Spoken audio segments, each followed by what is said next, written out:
Et bonjour, c'est Lucas de Ma Vie de Vigneron. On se retrouve pour une nouvelle vidéo. Les fermentations se sont terminées, elles se sont très bien déroulées et du coup on attaque les pressurages.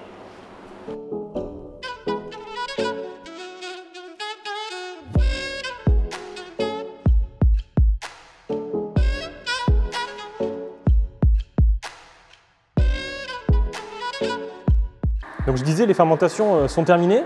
En effet, le jus de raisin, qui contenait le sucre, l'intégralité du sucre s'est transformée en alcool. Du coup, ça veut dire qu'on peut parler désormais de vin. On a réussi à faire du vin. Cependant, il reste encore des choses à faire. Et donc je rappelle, on avait mis les raisins avec le jus, tout ça, on avait mis tout ça dans la cuve. Et du coup, maintenant, l'opération, ça va être de séparer les deux et de récupérer le maximum de vin. Donc, première des étapes, on récupère le vin, la partie liquide qui est à l'intérieur de la cuve. C'est ce qu'on appelle donc le vin de goutte. En général, c'est celui qui est de meilleure qualité. C'est le plus fin, celui qui est le plus joli. Donc, le vin de goutte, on le récupère, mais dans une autre cuve. Et par contre, il reste à l'intérieur de la cuve, il reste encore les raisins, les pépins, les rafles, bref, toutes les parties solides. Donc, cette partie-là, on appelle ça le marc de raisin. Et ce marc de raisin, il est tout simplement imbibé de vin. Il reste encore du vin à l'intérieur. Il est encore mouillé et l'objectif, ça va être de le presser pour récupérer le maximum de vin. Et ça, on va appeler ça le vin de presse. Voilà, donc ça, c'est l'objectif de l'opération aujourd'hui du pressurage. On a une bonne vingtaine de cuves à faire. On en a fait une partie, c'est pas le tout début, mais voilà, donc il y a encore un petit peu de temps à passer pour récupérer tout ce vin. Voilà, donc aujourd'hui on a tout le monde qui est sur le pont pour réaliser cette opération. Donc la cuve, on l'a vidée ce matin, on l'a vidée hier. Donc là il reste juste le marc à l'intérieur. Donc du coup il y a quelqu'un qui va dans la cuve, donc aujourd'hui c'est Dominique qui y est. Donc lui, son rôle en fait, donc la cuve elle est remplie à moitié en fait, on a le marc qui est à peu près à ce niveau là. Donc il rentre par en haut là sur ses cuves parce que la porte est trop petite. Il a une pelle avec une fourche et donc lui, son objectif c'est de vider la cuve du marc. Donc il envoie le marc sur la vis sans fin, tac tac tac tac, donc là ça monte.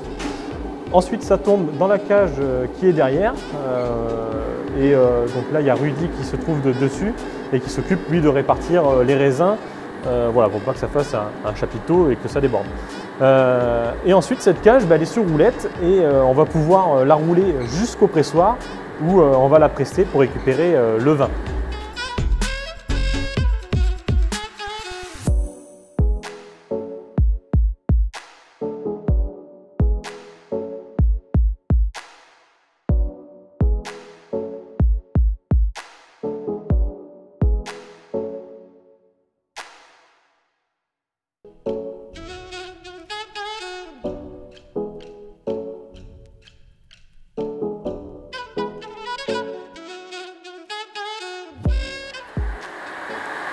Voilà, donc là on a les pressoirs qui sont installés. On travaille avec deux pressoirs verticaux. Donc c'est des pressoirs, en fait, c'est la méthode ancestrale qui est la plus douce et la plus respectueuse au niveau du raisin. On n'a pas de trituration, c'est-à-dire qu'on ne vient pas écrabouiller les raisins. Et du coup, on a des presses qui sont très qualitatives. Donc là, c'est Bertrand qui s'occupe d'opérer sur les pressoirs. Donc en fait, lui, son rôle, ça va être de disposer les cages dessous le pressoir, de contrôler la presse, mais aussi de régler la pression et les paliers en fait de pressurage pour avoir un pressurage qui soit homogène et qualitatif. Voilà, donc du coup la cage on la roule jusqu'ici. Donc là on a les pressoirs qui sont installés, on fonctionne avec deux cages en simultané. Les cages d'ailleurs elles ont une contenance de 5 hectos de marc et on retire à peu près par cage à peu près un hecto de vin. Donc du coup on vient disposer la cage ici sous le pressoir et donc on a un piston ici avec un entraînement hydraulique et donc ce piston va venir appuyer, presser le marc pour extraire le vin qu'il y a à l'intérieur. et on règle des paliers, on règle une pression avec le petit cadran qui est ici. On a un manomètre avec une aiguille et donc on va régler une pression de 150 bars pour le premier palier. Donc ça veut dire que le piston va appuyer jusqu'à 150 bars. Il va couper et il va se remettre en route quand la pression aura diminué. Donc on fait ce premier palier et une fois que ce palier a été fait, on passe à un second palier à 300 bars pour vraiment aller extraire un petit peu plus loin le vin.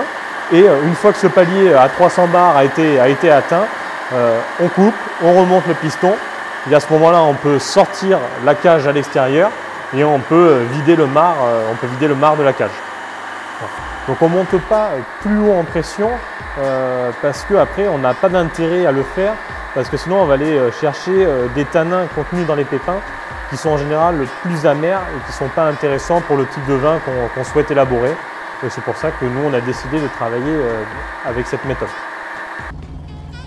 Voilà, donc là une fois que la cage elle est pressée, on la sort à l'extérieur. Et en fait on a la distillerie qui nous met à disposition une benne comme celle-ci, d'un camion, d'un semi-remorque, d'un polybène. Et du coup donc on lève la cage, on a des crochets, on lève la cage, on vient la surélever au-dessus de la benne tout simplement.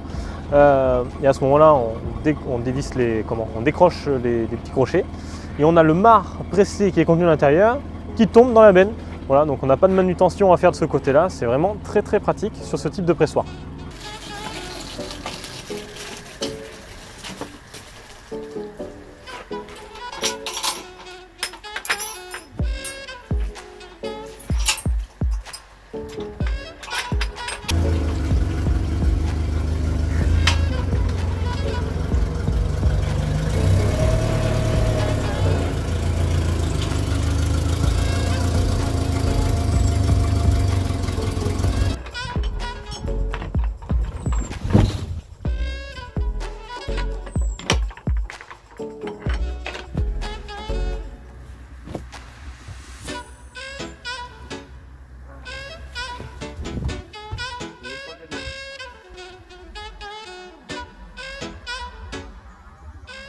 Cette benne elle est mise à disposition par la distillerie.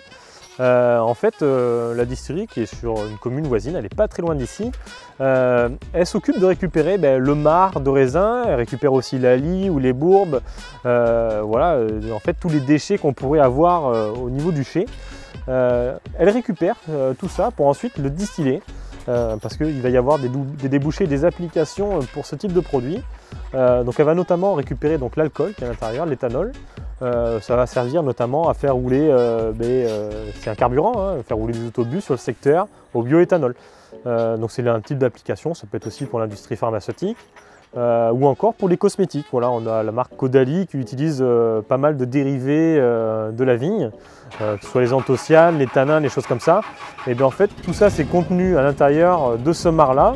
Et bien c'est la distillerie qui s'occupe de le récupérer. Voilà. Il y a aussi les pépins, par exemple, avec l'huile de pépins de raisin. Voilà, elle récupère les pépins, elle les met à part, et puis elle va les presser pour obtenir de l'huile. Voilà. Donc rien ne se perd en viticulture, tout est récupéré. Et au pire des cas, si on ne veut pas le donner à la distillerie, on peut le mettre dans un champ, on en fait un gros tas, on le fait composter. Et une fois qu'il est composté, ça sert d'engrais. Voilà. Et donc ça veut dire que ce que la vigne nous a donné, on lui redonne à un moment donné. Voilà. Donc rien ne se perd. Et puis voilà, donc ça c'est la distillerie. Donc là on est en train de vider la cage. Donc on la lève avec l'élévateur, on s'avance au-dessus de la benne. Et puis une fois que c'est au-dessus, on ouvre les crochets. Et le marc tombe à l'intérieur. Voilà. Donc du coup on n'a pas de manutention à faire, on n'a pas besoin de le reprendre à la pelle. Et du coup c'est quand même très pratique. Voilà. Et voilà, j'espère que cette vidéo vous aura plu. On se retrouve bientôt pour une prochaine vidéo. N'oubliez pas en attendant de boire un verre de vin ou deux, ça ne tient qu'à vous. Ciao tout le monde.